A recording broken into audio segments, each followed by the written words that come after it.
Então, boa noite pessoal. Estou aqui com a doutora Isa Toledo. A gente vai falar um pouco sobre as questões que envolvem tecnologia, as mudanças que têm ocorrido no mundo e nas relações sociais devido à tecnologia. A gente tem um surgimento aí de diversas mídias sociais, Instagram, TikTok, Kawaii, Facebook, e tudo isso tem afetado as relações do mundo das pessoas. A gente tem novas tecnologias também, como a inteligência artificial e tudo mais. E de algum modo a gente que é do campo PC acaba se interessando por estudar e por entender um pouco essas relações. Antes de mais nada, eu gostaria que a doutora Isa se apresentasse para o público que está assistindo e a gente dá início às questões que envolvem as tecnologias, né? Fica à vontade, Isa. Bom, eu sou Isa Toledo, eu sou psicoterapeuta de orientação psicanalítica, minha formação toda é em letras, eu estudo teoria psicanalítica desde 93, que foi quando eu comecei a minha graduação em letras, fiz o mestrado em teoria literária e literatura comparada na Unesp de Assis, a graduação eu fiz na UFMS, Universidade Federal do Mato Grosso do Sul. Concluí o doutorado em 2009 em letras, pela USP, com a temática do erotismo e a emancipação feminina. Em 2018, eu iria começar aliás, em 2020, eu iria começar um pós-doc na psicologia clínica da USP. 2018 e 2019 eu cursei 12 disciplinas no Instituto de Psicologia Clínica, porque eu fiquei no impasse entre fazer como eu não era da psicologia, eu fiquei no impasse em fazer um outro doutorado, mas aí o orientador achou que eu deveria fazer um pós-doc, e aí eu iria fazer o pós-doutorado ainda trabalhando na Hilda Hilst, que foi a autora que eu trabalhei no doutorado, mas o recorte, eu estava com o projeto pronto já do pós-doc, para trabalhar as palavras obscenas, os xistes, na tetralogia obscena da Hilda Hilst, né? Que, para quem não conhece, é uma das poetas brasileiras que produziu coisas, assim, na minha opinião, eu sou suspeita para falar, mais incríveis, né? Na literatura brasileira. No mestrado, no doutorado foi a poesia e eu trabalharia a narrativa no pós-doc. Porém, nesse intercurso, eu comecei a atender o Pedrinho Rodrigues, né? Vulgo Pedrinho Matador. Comecei a atendê-lo online no começo da pandemia, e aí eu mudei totalmente a minha linha de pesquisa, e tratando-se de um tema tão polêmico, né? As instituições ainda são bastante preconceituosas, não sei se principalmente as instituições psi, mas o tema Pedrinho Matador, embora seja muito explorado na psicologia forense, na criminologia, no direito, para um pós-doc ele não foi aceito um projeto trabalhando, até porque na época ele ainda era vivo e o supervisor achou que não era conveniente eu trabalhar com um caso clínico de alguém ainda vivo.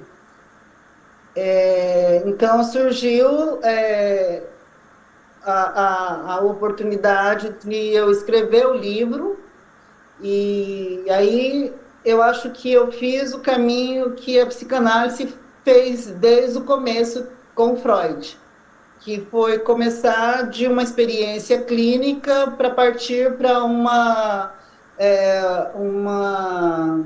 organização teórica.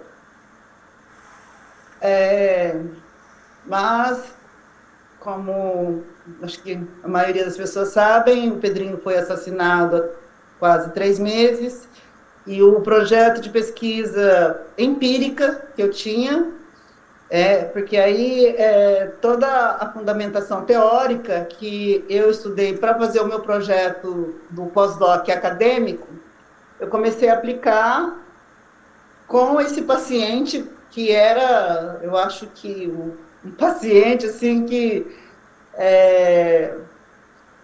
todo psicanalista deseja e teme ao mesmo tempo. Eu não temi porque com as conversas que eu tive online com ele, que ocorreram praticamente todos os dias, durante 2 horas, era em média 3 vezes por semana, eu tinha plena convicção de que ele não oferecia nenhum perigo para mim. E durante as nossas conversas, eu falo conversas porque ele não aceitava chamar de terapia, né? Então, tudo isso faz parte do manejo também, a gente falar a linguagem do paciente. Então, a gente se falava sempre à noite, a gente conversava. E aí ele falou assim que ele gostaria muito que eu escrevesse um livro que realmente o representasse. E, em contrapartida, eu falei que só escreveria o livro se eu o conhecesse pessoalmente.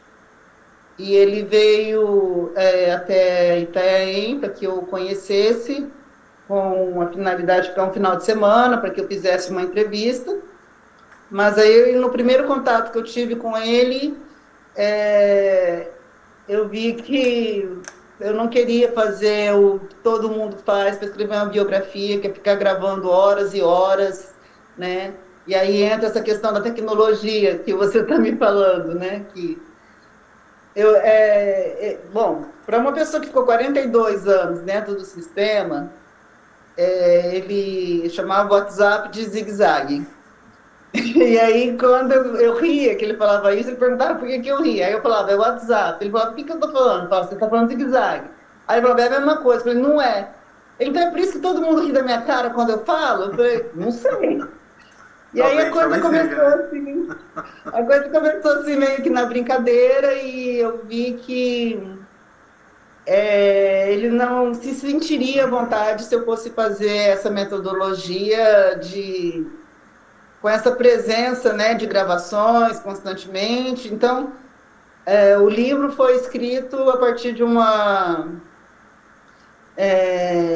comunicação totalmente espontânea, fazendo caminhada na praia, né? E aí, sempre quando eu terminava os meus atendimentos, bom, retomando, ele veio para ficar um final de semana, ele ficou 15 dias. Sim. E aí ele voltou para Mogi das Cruzes, que era a cidade dele, e 15 dias depois ele me ligou falando que ia desistir de tudo, que estava muito difícil, que ele não estava aguentando a pressão. Eu falei, então vem para cá, fica uns dias aqui para você refrescar a cabeça, depois você volta. Nisso ele veio e ficou 1 ano e meio. E voltou em março, aliás, no final de fevereiro, né, de 2023, e foi assassinado dia 5 de março. E aí foi interrompido a minha pesquisa. Quando eu publiquei o primeiro volume do livro, eu publiquei o primeiro volume porque eu vi que a história era densa demais e ficaria um volume muito extenso, né? Então a gente resolveu escrever uma trilogia. E dentro da metodologia terapêutica que eu usava com ele, a escrita, né? Que eu chamo de grafoterapia, de terapia, porque eu dei várias leituras para ele, incentivando, porque ele tinha muita dificuldade com tecnologia. E você já viu que eu tenho também, né? A nossa geração é diferente.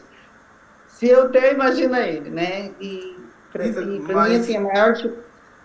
você teve você notou algum tipo de diferença na relação que você teve com o Pedro com a tecnologia, né? Que você disse que primeiro teve contato com ele por telefone, se não falha a memória, né?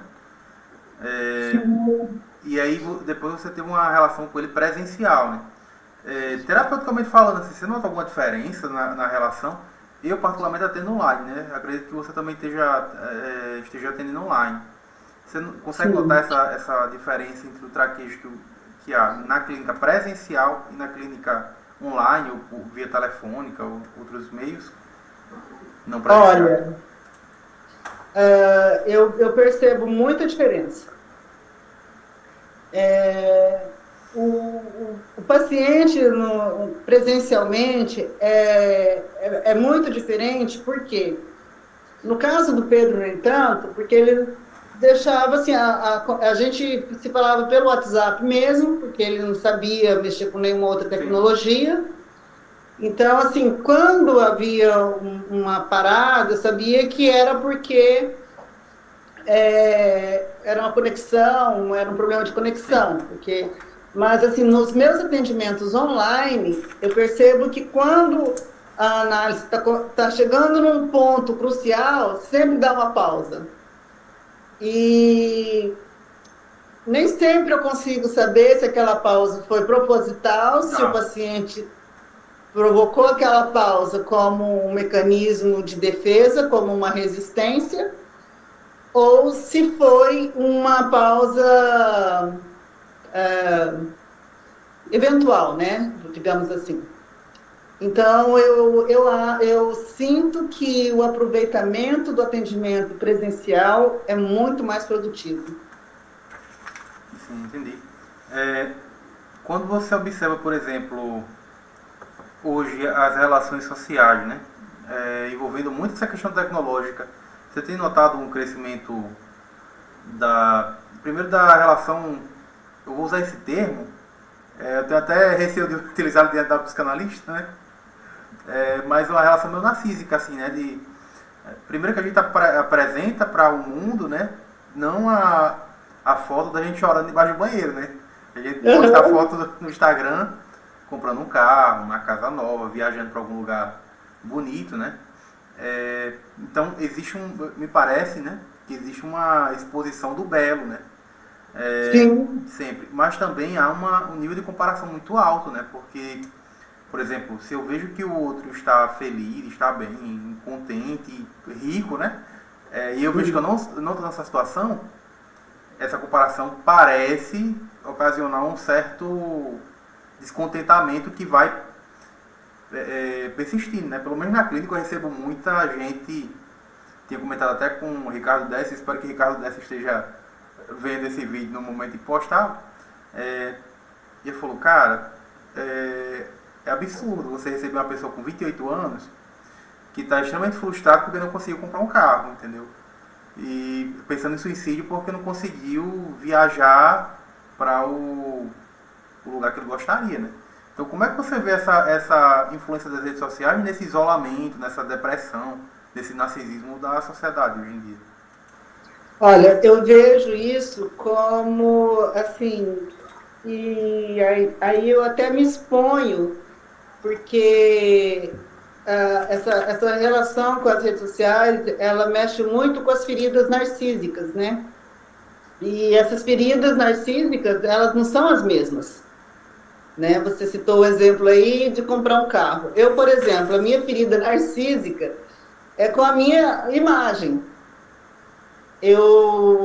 Antes do Pedro, eu não conseguia nem, eu tinha dificuldade até de ser fotografada. Meu marido, ele reclamava porque ele queria me fotografar e eu não deixava.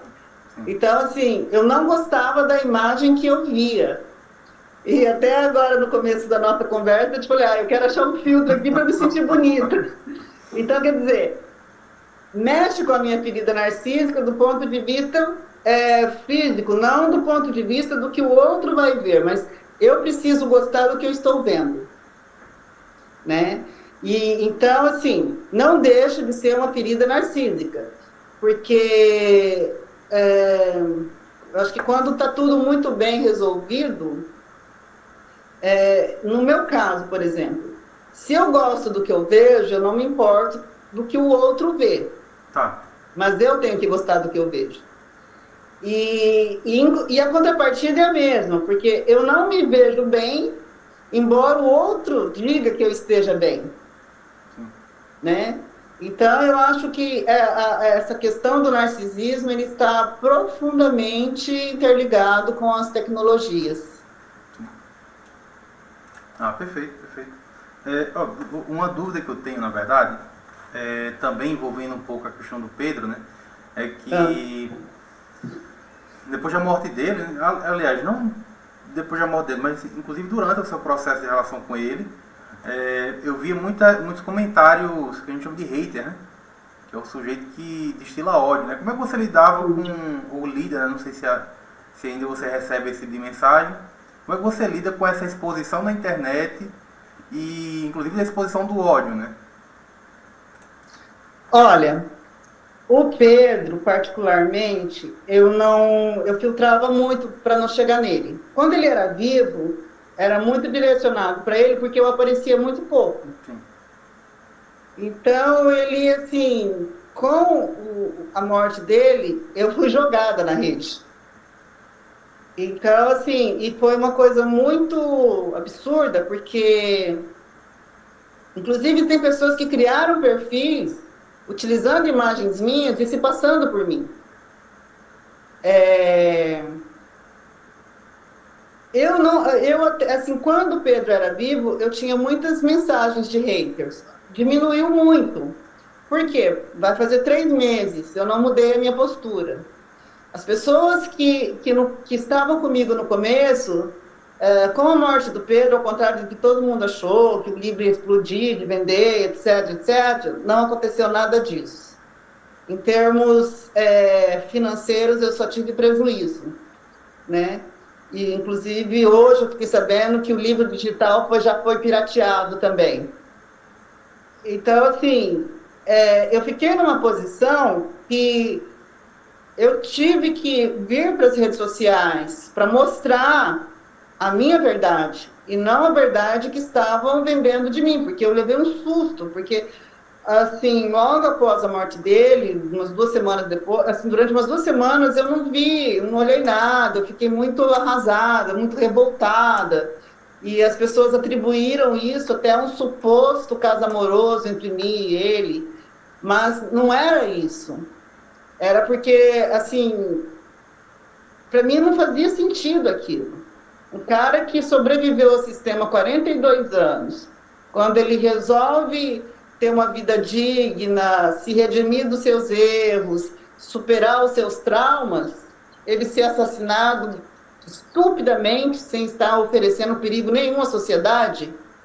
Quando ele era um perigo para a sociedade, ele não foi assassinado. Então, isso, assim, deu uma bugada na minha cabeça.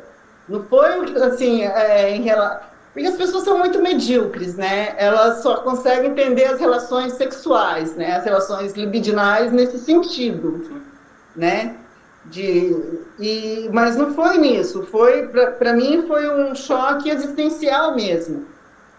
Porque ele me trouxe, assim, um novo olhar sobre tudo, sobre a minha prática clínica, sobre os meus estudos teóricos, e assim, a maneira como eu via ele lidando com o mundo que ele estava conhecendo, que eu estava apresentando para ele, ele parecia uma criança diante de tudo aquilo. Então, assim, estavam matando um serial killer, um psicopata, um assassino, né, para os outros. Para mim é como se estivessem matando uma criança, porque era isso que eu via e quem assistiu os vídeos nossos vai perceber o deslumbramento dele diante de coisas assim é, tão prosaicas, né? E isso me trouxe assim, um olhar muito diferente das coisas, assim, da alegria, da simplicidade, né? Da humildade, tudo, me fez ver muita coisa. Então, o que foi tirado de mim não foi o objeto, a pessoa do Pedro Rodrigues, mas foi o que ele simbolizava para mim, né? Foi um símbolo que me foi tirado, foi o símbolo de que era possível recomeçar, um símbolo de que, por pior que tivesse sido a vida de qualquer ser humano, que por mais que ele tivesse que ter se desumanizado, se blindado durante toda uma vida, e foi durante toda uma vida, ainda assim era possível resgatar essa inocência, resgatar essa humanidade. Então, o que foi arrancado de mim foi essa crença. E eu não pude chorar o luto, né, dessa perda, não só do amigo que ele se tornou, porque ele não era só um objeto de estudo, ele se tornou principalmente um amigo meu, do meu marido, do pessoal da clínica, dos pacientes. Então, assim, não foi, eu não, até agora, na verdade, ainda não está muito nítido para mim qual foi a maior perda que eu tive. Se foi a perda do amigo, a perda de um projeto gigante de pesquisa que estava todo na minha cabeça, de uma trilogia. Eu tinha, assim, projetado um mundo à minha frente que, de repente, arrancaram de mim. Sim. Né? E foi muito difícil quando aí as pessoas, como eu nunca parava para ver rede social, as pessoas que me conheciam e o conheciam começaram a mandar vídeos de um monte de gente usando a minha imagem, a imagem dele, falando que nós éramos amantes, que eu era apaixonada por ele, inventando assim coisas absurdas, né? E aí eu tive que vencer esse meu bloqueio com a minha imagem, né? Minha imagem física, né? E para me manifestar porque senão tudo teria sido em vão. Sim. O meu estudo de quase 2 anos, a morte dele.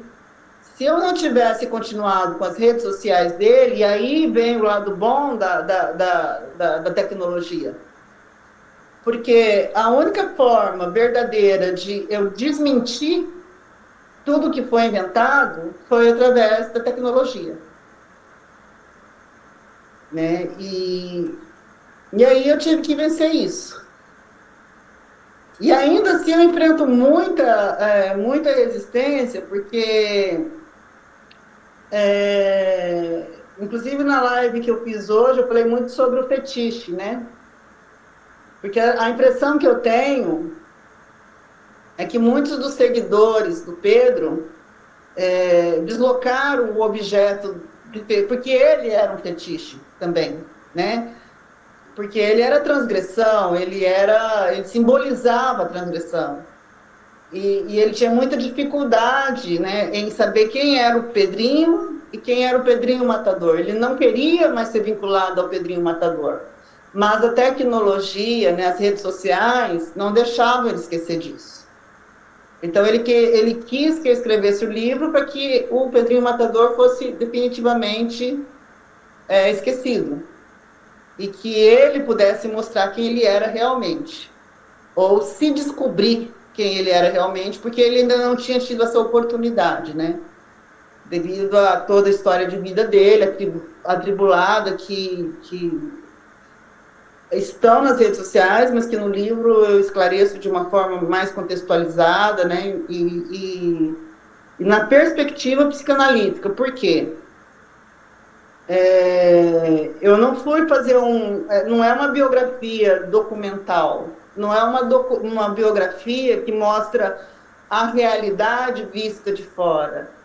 É uma biografia do real do Pedrinho, de como ele sentiu, de como ele percebeu e do meu real, de como eu o percebi. Então, é uma biografia psicanalítica, na verdade. É um pouco paradoxal nessa questão, porque na medida em que a tecnologia ela possibilitou uma exploração maior, né, dos seus recursos para poder expor para as pessoas, né, a possibilidade de mudança e que até certo ponto a terapêutica ela tem um poder muito capaz de modificar, né? Por outro, ela se torna uma arma muito ofensiva, né? E é interessante sim. justamente essa predisposição das pessoas a utilizarem o recurso das redes sociais para poder fingir um mal ao outro, né? Na tentativa de denegrir, ou ferir, ou cancelar, né? Como a gente tem hoje. Me Sim. parece que Não as pode mais relações. usar a palavra denegrir, né? Ah, Porque pronto. Desculpa. tem ainda essas. É uma hipocrisia que a cada dia aumenta mais, né? E aí, assim, eu vejo, pelo menos na psicoterapia, né? Um lugar de regressão a esses modos que se apresentam na tecnologia, né? Porque veja só, se nas redes sociais existe um modus operandi ali de politicamente correto, ou de uma tentativa de estabelecer uma relação superficial e rápida, a clínica faz justamente o contrário, né? Porque ela permite que o sujeito ele fale de maneira irrestrita sobre o que ele quiser, da maneira como ele bem entende, Uhum. sem nenhum tipo de censura e de maneira profunda, se demorando no assunto, né? De maneira a ser amparado pela escuta do outro. Uma coisa que a internet não permite, né? Textos Uhum. longos já não são utilizados nas redes sociais. O uso da tecnologia tem que ser muito rápido, muito eficaz. Às vezes, tanto é que é recomendado nas mídias sociais a utilização de imagens, né? Porque a imagem passa um conteúdo mais rápido, mais integral ali, coisa que o texto ele reivindica uma demora, né? Então, ao meu ver, né, as tecnologias elas são a contraposição da terapia. Né? A terapia ela é um movimento até violento contra esse meio contra esse modo que a gente tem se operacionalizado, né? Isa, eu queria saber de você é, quanto à psicanálise, principalmente da sua abordagem, né? Eu queria entender um pouco mais. E qual é a proposta do Ferenczi, né? Uhum. Diante dessa sociedade tão rápida, superficial e distante, isolada, né? Que tem se apresentado a nossa contemporaneidade. Uhum. Bom, a proposta do Ferenczi é o estilo clínico que o Daniel Kuperman chama de estilo clínico empático, né? Que foi básica. Assim, parece que foi até uma preparação, porque eu fui ter contato com o Ferenczi em 2018, fui conhecer o Pedro em 2021, começo, final de 2020, não lembro. E assim, se eu fosse me pautar em Freud, jamais eu teria feito como eu fiz. No caso, na época, eu tive até muitas críticas do grupo de pesquisa que eu participava, participo ainda, mas, quer dizer, participo, mas não tenho me interagido muito pelo excesso de empatia, né? Porque em função do paciente em questão, né? Que era arriscado, mas eu tive tanta confiança no trabalho que eu fiz com ele, que em momento algum eu me senti ameaçada, me senti, pelo contrário. E, e assim, a tecnologia, aí eu discordo um pouco com você, ela não é uma contrapartida à terapia, ela é uma ferramenta. É a maneira como ela é utilizada que ela pode ser usada como um antídoto, talvez, até a terapia, que aí eu uso esse outro exemplo que eu te falei, com paciente que tem um domínio maior da tecnologia, quando no curso da análise toca numa ferida narcísica, ou cai a chamada, ou tem uma pausa, entendeu? Mas aí é o caso, sim, é a má utilização da tecnologia, não é a tecnologia em si. Aí eu posso usar como exemplo o seguinte, e eu falo isso para o paciente sempre, né? Eu deixo isso muito claro, eu tenho esse estilo assim, que algumas pessoas falam assim que eu sou lacaniana. Eu não me encaixo em nenhum quadradinho e não quero me encaixar em nenhum quadradinho, porque o cânone psicanalítico ele foi criado antes disso. Eu acho que o nosso desafio agora é adaptar todo esse arcabouço teórico com essa hiperconexão que nós temos e, ao mesmo tempo, essa hipoconexão. Porque quem está conectado com todo mundo ao mesmo tempo não está conectado com ninguém, principalmente consigo mesmo. Né? Então, eu acho que o grande do desafio dos terapeutas psi, e aí eu não falo só da psicanálise, eu falo de qualquer terapeuta psi, é saber utilizar essa ferramenta, é saber ajustar o seu manejo clínico a essa ferramenta. Porque é ainda uma linguagem, né, a linguagem tecnológica, para mim, né, que sou de uma geração bem diferente da sua, é muito difícil. Mas, ao mesmo tempo, eu sou do tempo dos livros, que eu não tinha eu não tinha uma biblioteca num aparelhinho. Sim. Eu ia para a faculdade, eu tinha bolsa de iniciação científica, eu ia para a faculdade às 8 da manhã, saía às 11 da noite, com uma mochila de livro nas costas. E passava a noite estudando, lendo, entendeu? Hoje em dia, até mesmo eu não tenho mais tanta paciência para ler. Então, é uma coisa que a gente precisa, nós profissionais também, precisamos, assim, entender que é outra linguagem. Né? E, como Lacan mesmo fala, o inconsciente, ele se manifesta enquanto linguagem. E aí já houve até, assim, alguns questionamentos se os erros do WhatsApp, né, se pode ser considerado como ato falho, né? Quando a gente quer escrever uma coisa e sai outra, quer falar uma coisa e sai outra. Eu acho que isso daí, talvez, algum tempo nós tenhamos essa resposta. Hoje essa resposta não é possível ainda. Sim. Não sei. Né? Eu acredito que esse questionamento é extremamente válido, né? Até que ponto a gente pode utilizar as tecnologias e também fazer essa nova reinterpretação, né, do manejo que se tem com a tecnologia. É engraçado, mas é uma coisa a se pensar realmente, né? Isa, é sempre um prazer conversar com você. Eu tenho uma admiração profunda, né? Tive contato com o livro também.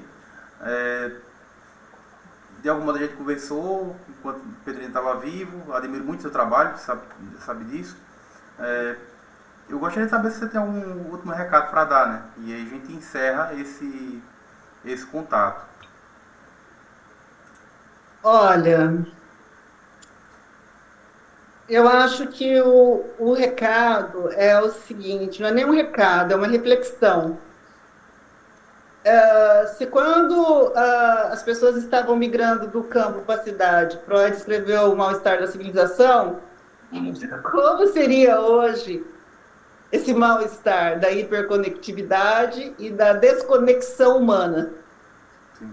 Então, eu acho que é uma reflexão para assim, porque ainda mais agora com esse advento da inteligência artificial, as pessoas, assim, a máquina, a calculadora já não é mais usada há muito tempo e as pessoas estão se blindando de seus afetos e colocando a sua linguagem em função de uma máquina, de um programa.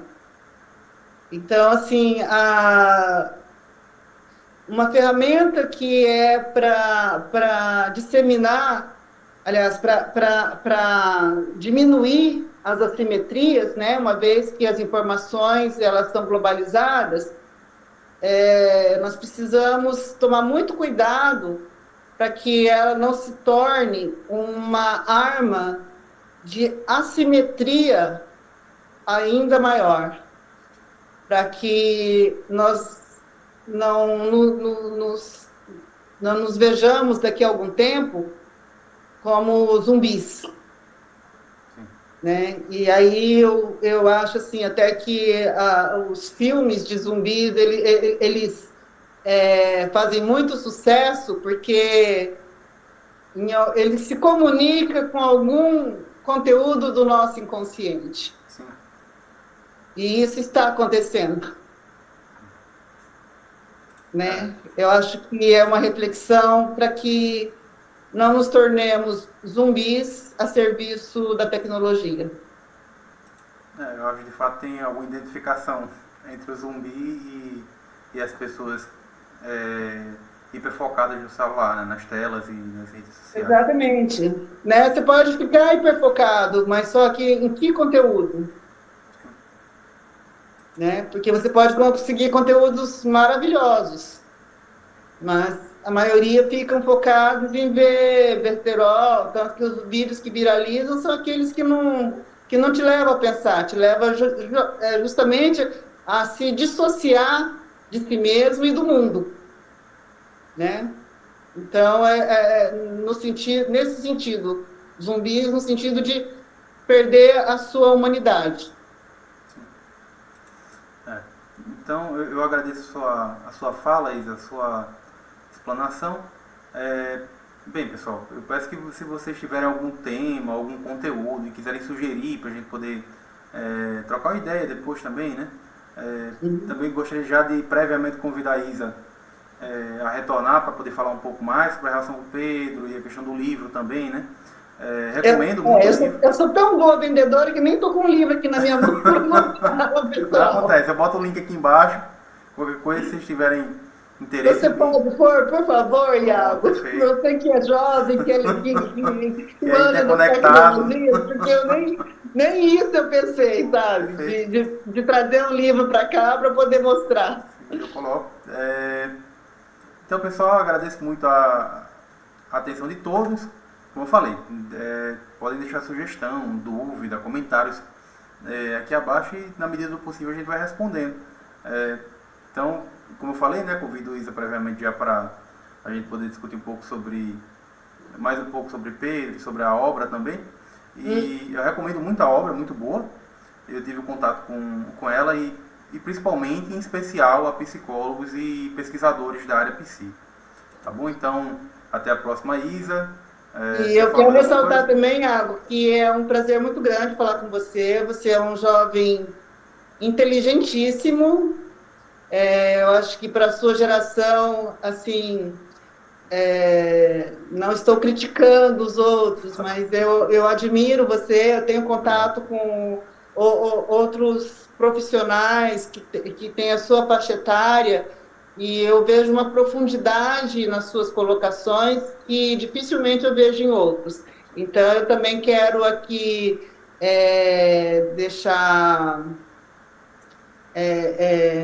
expor a minha admiração pelo seu empenho, pelo seu comprometimento com a nossa profissão, com a nossa com o nosso ofício, na verdade, né? No Perfeito. meu caso, é um ofício, não uma profissão. Perfeito. Eu agradeço os elogios e é isso, pessoal. Então, até a próxima e tchau. Tchau, um abraço a todos.